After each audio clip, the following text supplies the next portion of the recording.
ಇನ್ನು ರಾಜ್ಯಾದ್ಯಂತ ಕಮಲ್ ಹಾಸನ್ ವಿರುದ್ಧ ಇಷ್ಟೆಲ್ಲ ಆಕ್ರೋಶ ವ್ಯಕ್ತವಾಗ್ತಾ ಇದ್ರು ಕೂಡ ಫಿಲಂ ಚೇಂಬರ್ನವರು ಒಂದು ಗಟ್ಟಿ ನಿರ್ಧಾರವನ್ನು ತಗೊಳ್ಳೋದಕ್ಕೆ ಆಗ್ತಾ ಇಲ್ಲ. ಯಾಕೆ?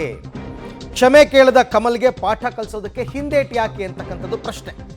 Very simple. ಕನ್ನಡ ಆತನ ಸಿನಿಮಾ ಏನು ಥಗ್ ಲೈಫ್ ಬರ್ತಾ ಇದೆ, ಆತನ ಸಿನಿಮಾವನ್ನ ಬ್ಯಾನ್ ಮಾಡುವ ಶಕ್ತಿ ವಾಣಿಜ್ಯ ಮಂಡಳಿಗೆ ಇಲ್ವಾ?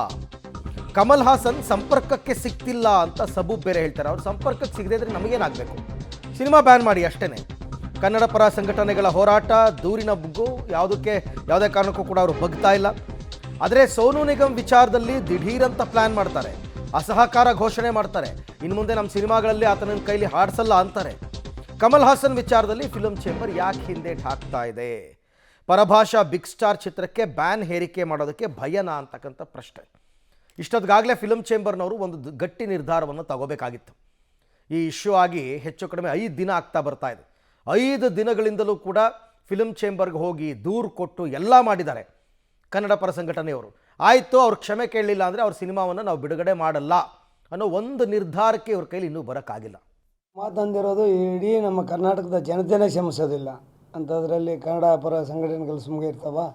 ನಾವು ಅದಕ್ಕೆ ಧ್ವನಿ ಕೂಡಿಸ್ತಾ ಇದ್ವಿ. ಅವ್ರು ಮಾಡಿರೋ ತಪ್ಪು ಕ್ಷಮಾಪಣೆ ಕೇಳ್ತಾ ಇದ್ವಿ. ನಾವು ನಮ್ಮಲ್ಲಿ ಏನು ಇಲ್ಲಿ ವಿತರಕರಿದ್ದಾರಲ್ಲ ಅವ್ರನ್ನೂ ಗಮನಕ್ಕೆ ತೊಗೊಂಡ್ಬಿಟ್ಟು ಅವರ ಮುಖಾಂತರ ಅವ್ರಿಗೆ ಸಂಪರ್ಕ ಮಾಡೋಕ್ಕೆ ಮಾಡ್ತಾಯಿದ್ವಿ.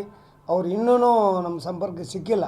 1 or 2 ಡೇಸಲ್ಲಿ ಇದು ತಿಳಿ ಆಗ್ಬೋದು ಅಂತ ಅಂದ್ಕೊಂಡಿದ್ವಿ. ನಾವು SIFC ಸೌತ್ ಇಂಡಿಯನ್ ಫಿಲ್ಮ್ ಚೇಂಬರ್ಗೂ ನಾವು ಒಂದು ಇಮೇಲ್ ಹಾಕಿದ್ವಿ. ಅವ್ರ ಜೊತೆನೂ ಸಂಪರ್ಕದಲ್ಲಿದ್ವಿ. ಅವರು ಕಮಲ್ ಹಾಸನ್ನ ಭೇಟಿ ಮಾಡ್ತಾಯಿದ್ದಾರೆ.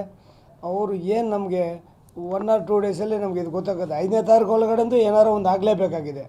ಆಗಿಲ್ಲ ಅಂತ ಪಕ್ಷದಲ್ಲಿ ಕ್ಷಮಾಪಣೆ ಕೇಳಿಲ್ಲ ಅಂದರೆ ನಾವು ನಮ್ಮ ಕನ್ನಡ ಪರ ಸಂಘಟನೆಗಳ ಜೊತೆಗೇ ನಾವು ಸಪೋರ್ಟ್ ಮಾಡ್ತೀವಿ, ಅವ್ರ ಜೊತೆಗೆ ನಾವು ಇರ್ತೀವಿ. ಏನು ಕನ್ನಡ ರಕ್ಷಣಾ ವೇದಿಕೆ ಅವರು ಹಾಗೂ ಹಲವಾರು ಸಂಘಗಳ ಸದಸ್ಯರು ಅಧ್ಯಕ್ಷರುಗಳು ಬಂದು ಇಲ್ಲಿ ಕಮಲ್ ಹಾಸನ್ ಹೇಳಿಕೆ ಕೊಟ್ಟಿರೋದನ್ನು ಖಂಡಿಸಿದ್ದಾರೆ. ಅವರು ಸಿನಿಮಾನ ಬ್ಯಾನ್ ಮಾಡಬೇಕು ಅನ್ನೋದು ಅವರ ಉದ್ದೇಶವಾಗಿದೆ. ಅವ್ರು ಕ್ಷಮಾಪಣೆ ಕೇಳಲೇಬೇಕಂತ ಹೇಳಿ ಕನ್ನಡ ಪರ ಸಂಘಟನೆಗಳು ಇದು ಮಾಡ್ತಾ ಇದ್ದಾರೆ.